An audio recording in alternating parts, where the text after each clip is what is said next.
चलिए शुरू करते हैं बेटा। Incorporation of LLP. बेटा इनकॉर्पोरेशन सेक्शन 11 से लेकर के 17 तक डील करता है बेटा। 11 to 17 talks about incorporation of LLP. ठीक है सर। सर अगर हमको कोई भी एलएलपी इनकॉर्पोरेट करना है तो सबसे पहले समझिए बेटा क्या क्या डॉक्यूमेंट जाएंगे। सर इनकॉर्पोरेशन में क्या क्या डॉक्यूमेंट जाएंगे। सर देखिए, एलएलपी टू बी इनकॉर्पोरेटेड, जब एलएलपी कम से कम वहां बेटा 2% है, मतलब मैं एलएलपी को इनकॉर्पोरेट कर सकता हूं। दूसरी बात सर, ये लॉफुल बिजनेस होना चाहिए और प्रॉफिट मोटिव के लिए होना चाहिए। मैं आपको पहले ही बता चुका हूं बेटा, कम से कम 2 लोग लॉफुल बिजनेस और प्रॉफिट के लिए करेंगे तो ही आप एलएलपी फॉर्म कर सकते हो। ठीक है सर। सर मैंने डॉक्यूमेंट इनकॉर्पोरेट कर दिए, साथ में आपको फीस भी पे करना पड़ेगा टू द रजिस्ट्रार। रजिस्ट्रार मतलब आरओसी को अभी आपको बेटा फी पे करनी पड़ेगी। साथ के साथ बेटा सबसेक्शन 1 ऑफ सेक्शन 11 कहता है, इसका क्लॉज सी, कि आपको कुछ स्टेटमेंट भी फाइल करने पड़ेंगे। इनकॉर्पोरेशन डॉक्यूमेंट के साथ आपको प्रिस्क्राइब्ड फॉर्म भी देना पड़ेगा बेटा। इसके अलावा कोई एडवोकेट, सीएस, सीए या फिर कॉस्ट अकाउंटेंट से आपको बेटा एंगेज्ड फॉर्मेशन ऑफ एलएलपी में जो एंगेज्ड है उससे भी बेटा आपको कोई स्टेटमेंट देने की जरूरत पड़ रही है। साथ के साथ बेटा आपने जो नेम सब्सक्राइब किया है उसके लिए भी डॉक्यूमेंट देना पड़ेगा। सर देखो, जब भी हम कंपनी को एलएलपी को इनकॉर्पोरेट करते हैं तो इसके लिए हमें नेम रिजर्वेशन करना होता है। नेम रिजर्वेशन करना होता है, मैं अभी आपको बताऊंगा बेटा। नेम रिजर्वेशन करवाना होता है बेटा। इसके लिए हम आरओसी को एक एप्लीकेशन देते हैं to reserve the name. ROC देखता है, अगर वो सब कुछ सही है तो बेटा वो हमारे लिए वो नाम रिजर्व कर देता है फॉर नेक्स्ट 3 मंथ। ठीक है। हम अपने डॉक्यूमेंट फाइल करते हैं बेटा। एडवोकेट, कंपनी सेक्रेटरी, सीए या फिर कोई कॉस्ट अकाउंटेंट जो कि फॉर्मेशन ऑफ एलएलपी में लगा हुआ है उसकी स्टेटमेंट फाइल करते हैं। और बेटा इनकॉर्पोरेशन के डॉक्यूमेंट, नेम से रिलेटेड डॉक्यूमेंट जो है वो फाइल किए जाते हैं। इसके अलावा रिक्वायरमेंट ऑफ दिस एक्ट, इस एक्ट के रूल्स भी कंप्लाई करने होते हैं बच्चों। और बच्चों हमें जो भी मैटर्स इस एक्ट से रिलेटेड हैं उन मैटर्स को भी फुलफिल करने हैं। सर क्या सेक्शन 11 क्या बोलता है बेटा? सेक्शन 11 आपसे कह रहा है कि सर आप अगर कोई भी एलएलपी फॉर्म करना चाहते हो, कम से कम 2 लोग चाहिए, लॉफुल बिजनेस के लिए, प्रॉफिट के लिए करेंगे। दूसरी बात, आप डॉक्यूमेंट फाइल करेंगे रजिस्ट्रार के पास फीस के साथ, स्टेटमेंट देंगे बेटा। स्टेटमेंट में हम लोगों ने क्या बोला बेटा? अगर आप इनकॉर्पोरेट कर रहे हो तो प्रिस्क्राइब फॉर्म और डॉक्यूमेंट दोनों दो, या तो एडवोकेट, सीए, सीएस, सीएम में जो भी लगा हुआ है बेटा उसकी एक स्टेटमेंट जाएगी। आपने जो नेम रिजर्व करवाया होगा उसके लिए बेटा इनकॉर्पोरेशन डॉक्यूमेंट के साथ वो नेम रिजर्वेशन डॉक्यूमेंट जाएगा आपका। इस एक्ट के सारे रूल्स को आप कंप्लाई कर रहे हो या नहीं उसका एक स्टेटमेंट दे दो हमें। और बेटा मैटर जो प्रिस्क्राइब्ड है वो फुलफिल हो रहे हैं या नहीं वो बेटा। सर सेक्शन 11 का सबसेक्शन 1 क्लियर है बेटा? सेक्शन 11 का सबसेक्शन 1 ठीक है जी, क्लियर। सेक्शन 11 का बेटा जी सबसेक्शन 2 सर इनकॉर्पोरेशन डॉक्यूमेंट्स देने पड़ेंगे जो कि प्रिस्क्राइब्ड है। जैसे नाम क्या होगा एलएलपी का, प्रपोज्ड बिजनेस क्या होगा, एड्रेस क्या होने वाला है, रजिस्टर्ड ऑफिस क्या होने वाला है, नेम, एड्रेस सारे के सारे पर्सन के आपको देने होंगे बेटा। इसके अलावा सर डेजिग्नेटेड पार्टनर जो है उनके नेम एंड एड्रेस देने की जरूरत है। और भी जो इंफॉर्मेशन आपसे मांगी जाएगी वो सारी इंफॉर्मेशन देने की जरूरत है। सर सेक्शन 11 सबसेक्शन 2 एक बार दोबारा बताएं बेटा। सर आपको जो भी डॉक्यूमेंट्स मांगे जाएंगे वो देने पड़ेंगे। जैसे नेम क्या होगा एलएलपी का, प्रपोज्ड बिजनेस क्या होगा, रजिस्टर्ड ऑफिस कहां होगा, नेम, एड्रेस क्या होगा बेटा, बेसिकली जो पर्सन पार्टनर कहलाएगा उसकी डेजिग्नेटेड पार्टनर का नेम एंड एड्रेस क्या होगा, और अदर इंफॉर्मेशन जो भी कहा जाए। अब आ जाइए सेक्शन 11 सबसेक्शन 3 बोलता है। सेक्शन 11 सबसेक्शन 3 क्या बोलता है? सर जो भी स्टेटमेंट दिया जा रहा है, जो भी स्टेटमेंट दिया गया है वो as per my best knowledge है और फॉल्स बिल्कुल भी नहीं है। सर ये बिल्कुल भी फॉल्स नहीं है। अगर ये फॉल्स निकलता है तो पनिशमेंट है बेटा, याद रखिएगा, जो कि 2 साल तक की जेल हो सकती है और कम से कम 10,000 रुपए बेटा, एंड लगा हुआ है मतलब दोनों, 2 साल तक की जेल और 10,000 से 5 लाख रुपए तक का जुर्माना हो सकता है। सर सेक्शन 11 को सम अप कीजिए एक बार। सेक्शन 11 सम अप करते हैं, आइए ध्यान से। सर सेक्शन 11 क्या बोल रहा है बेटा? इनकॉर्पोरेशन ऑफ एलएलपी के लिए आपका डॉक्यूमेंट, इनकॉर्पोरेशन ऑफ एलएलपी के लिए आपका डॉक्यूमेंट, इनकॉर्पोरेशन 11 से 17 तक देखते हैं हम लोग। तो बेटा जी दो या दो से ज्यादा लोग लॉफुल बिजनेस के लिए, प्रॉफिट के लिए इनकॉर्पोरेट करेंगे, डॉक्यूमेंट देंगे फीस के साथ। स्टेटमेंट बेटा जो भी प्रिस्क्राइब फॉर्म में है वो आपको देना पड़ेगा। एडवोकेट, सीएस, सीए या सीएमए जो भी बेसिकली उस फर्म को जो है इनकॉर्पोरेट करने लग रहे हैं उनका स्टेटमेंट लगेगा बेटा। जो नेम आपने रिजर्व किया है उसका स्टेटमेंट लग जाएगा बेटा आपके पास। Requirement of this act fulfil कर रहे हैं यानी इससे रिलेटेड आपको एक स्टेटमेंट देना पड़ेगा। आप इस एक्ट में जितने मैटर्स लिखे हैं प्रेसिडेंट वो भी फुलफिल कर रहे हैं या नहीं वो दे दीजिए। सर सबसेक्शन 2 कहता है इनकॉर्पोरेटेड डॉक्यूमेंट, जैसे एलएलपी का नाम, बिजनेस प्रपोज्ड क्या होगा आपका, रजिस्टर्ड ऑफिस का एड्रेस क्या होने वाला है, name address of partner, name address of designated partner and other information. अगर आप इन सब में फेल होते हैं तो बेटा आपको 2 साल तक की सजा हो सकती है, 10,000 से 5 लाख तक का जुर्माना भी साथ में होगा बेटा।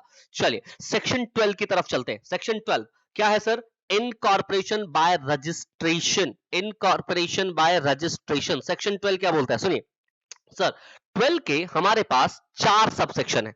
सेक्शन 12 के हमारे पास कितने सबसेक्शन है बेटा? Subsection 1, subsection 2, subsection 3, subsection 4।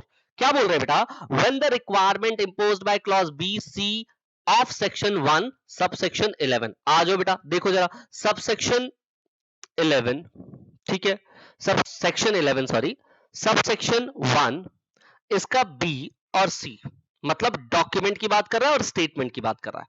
ठीक है सर, डॉक्यूमेंट और स्टेटमेंट की बात कर रहा है। किसकी बात कर रहा है सर? डॉक्यूमेंट एंड स्टेटमेंट की, भूलना मत बेटा। किसकी बात कर रहा है?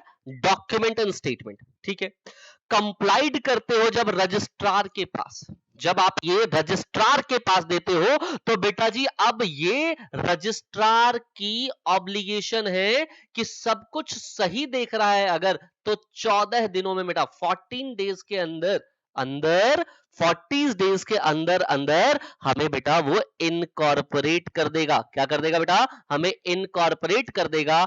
देखिए जरा ध्यान से पढ़िए, रजिस्टर द इनकॉर्पोरेटेड डॉक्यूमेंट और एक सर्टिफिकेट देगा एलएलपी के इनकॉर्पोरेशन से रिलेटेड। बिल्कुल क्लियर? हाँ जी sir. Sir section 12 subsection 1 obligation दे रहा है आरओसी को, 14 दिनों में काम करना है इसको, 14 दिनों में ये काम करके देना है अगर ऊपर हमने सेक्शन 11 में सब कुछ ठीक किया हो तो।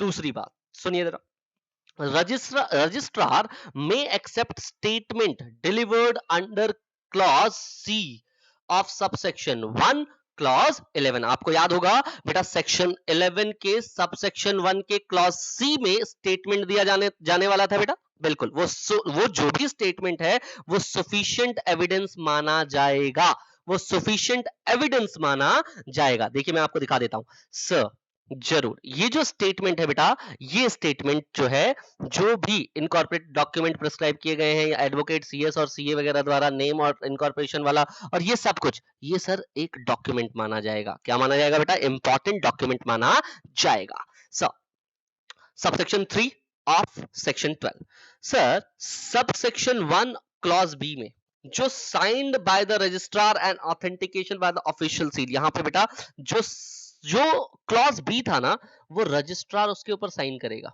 उसके ऊपर क्या करेगा बेटा? साइन करेगा और सर्टिफिकेट और authentication of the common seal को देख रहा है and authentication of authenticated by his official seal जो है वो लगा करके बेसिकली देगा बेटा। सुनिए ध्यान से, मैं दोबारा बता रहा हूं, जो आपको सर्टिफिकेट दिया जाएगा, जो आपको सर्टिफिकेट दिया जाएगा मेरे बच्चों, वो सर्टिफिकेट आरओसी द्वारा साइन होना चाहिए और ऑथेंटिकेट होना चाहिए। क्लियर है? सर कंक्लूसिव एविडेंस मानोगे आप इसको क्या मानोगे बेटा? कंक्लूसिव एविडेंस मानोगे। जो आपको सर्टिफिकेट मिल रहा है वो एक कंक्लूसिव एविडेंस है। सर सेक्शन 12 एक बार और जल्दी से बता दो सर, सेक्शन 12 एक बार और, सेक्शन 12 सबसेक्शन 1 14 दिनों के अंदर आप लोगों को बेटा एक इनकॉर्पोरेशन का सर्टिफिकेट मिल जाना चाहिए। इसके अलावा पीछे जो सेक्शन 11 सबसेक्शन 1 क्लॉज सी में जितनी बातें भी स्टेटमेंट के तौर पे दी गई है वो सब एक एविडेंस माना जाएगा बेटा जी। इसके बाद सर्टिफिकेट के ऊपर याद रखिएगा साइन होगा, स्टैम्प्ड होगा बाय द आरओसी, और बेटा इसको एक कंक्लूसिव एविडेंस आप ट्रीट कर सकते हो। सेक्शन 13 क्या बोलता है? Every LLP shall have registered office. Sir section 13 क्या बोलता है बेटा? रजिस्टर्ड ऑफिस के बारे में, कि सर जितनी भी एलएलपीज है ना उन सब के पास अपना क्या होना चाहिए? रजिस्टर्ड ऑफिस होना चाहिए। ऑल कम्युनिकेशन एंड नोटिसेस इसी एड्रेस पे होते रहेंगे सर। सर आपको आरओसी, आपको आरओसी यानी कि एलएलपी को या फिर बेटा पार्टनर को या फिर बेटा डेजिग्नेटेड पार्टनर को, आप लोगों को बेटा कोई भी स्पीड पोस्ट दिया जाएगा तो वो कलेक्ट होना चाहिए। स्पीड पोस्ट क्या होना चाहिए बेटा? कलेक्ट होना चाहिए। ठीक है। एलएलपी अपने रजिस्टर्ड ऑफिस को चेंज कर सकती है प्रिस्क्राइब्ड मैनर में, वो मैनर हमें नहीं पढ़ना है बच्चों। अगर मान लेते हैं कि एलएलपी रजिस्टर्ड ऑफिस बनाने में सक्षम नहीं हो पाती या फिर रजिस्टर्ड ऑफिस की बात करें तो बेटा जी ये रजिस्टर्ड ऑफिस फॉल्स होता, तो सर आपको पनिशमेंट मिलेगी। सर हर पार्टनर को पनिशमेंट मिलेगी। सर पनिशमेंट क्या होगा? 2,000 रुपए जो फाइन के तौर पे देने होंगे, जो 25,000 तक हो सकता है। मिनिमम 2,000 और मैक्सिमम कितना हो सकता है बेटा? 25,000। इस बीच में कुछ भी, इस बीच में बेटा जी कुछ भी। सर रजिस्ट्रेशन का इफेक्ट क्या होने वाला है? जल्दी से देख लीजिए बेटा। सेक्शन 14 बहुत ही लड्डू कॉन्सेप्ट है बेटा। सेक्शन 14 कुछ है भी नहीं इसमें। सर आप जब रजिस्टर्ड हो जाते हो तो आप कैपेबल हो जाते हो to sue and being sued. Sir आप जब रजिस्टर्ड हो जाते हो तो आप कैपेबल हो जाते हो कि आप अपने पास होल्डिंग रख पाए, आप डिस्पोज कर पाए कौन से असेट्स को बेटा? Movable, immovable, tangible, intangible assets को आप अपने पास रख पाए अपने नाम पे, या फिर आप सोल्ड आउट कर सके। आपको कॉमन सील का हक होता है, मैं बता चुका हूं। कॉमन सील ऑप्शनल है बेटा, ऑप्शनल रहता है ये।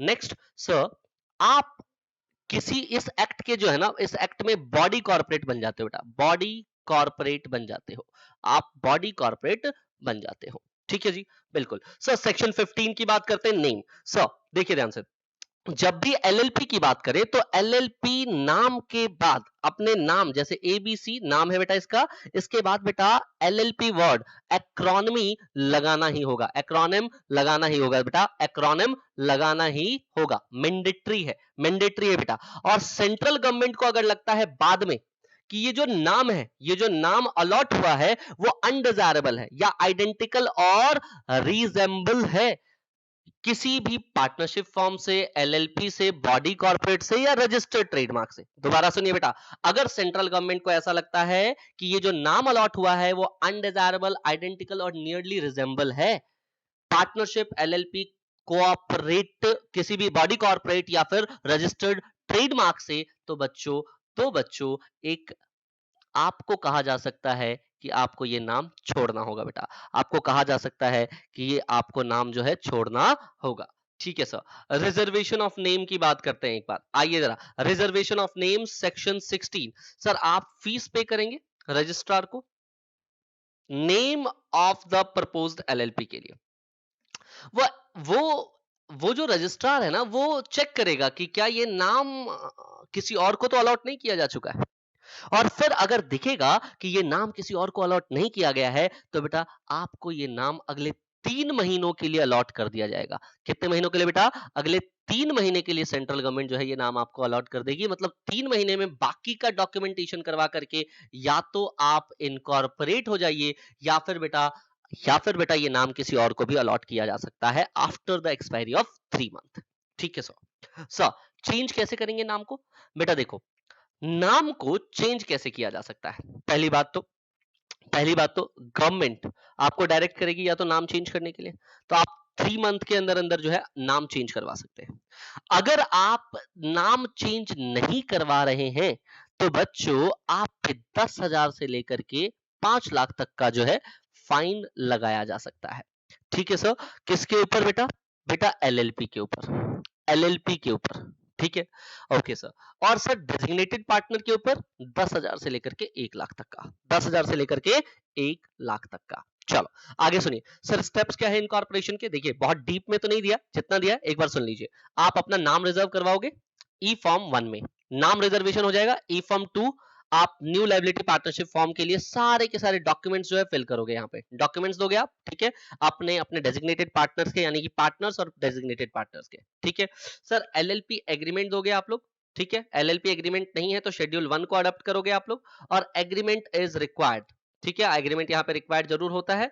और बच्चों ध्यान रखिएगा, आप इन अ फॉर्म 3 के अंदर रजिस्टर जो है एग्रीमेंट आपको चाहिए होता है basically 30 days of incorporation of LLP, ठीक है, ये आपको रिक्वायर्ड होता है। एक बार और एलएलपी के इनकॉर्पोरेशन का प्रोसेस समझिए। रिजर्वेशन ऑफ नेम सबसे पहला आता है बेटा ई फॉर्म 1 में रिजर्व हो गया सर। ई फॉर्म 2 में आप सारे डॉक्यूमेंटेशन सबमिट करोगे बेटा, और उसके बाद बेटा आप अपना एग्रीमेंट सबमिट करेंगे। चलिए मिलते हैं आपसे पार्ट 3 में। थैंक यू बच्चों।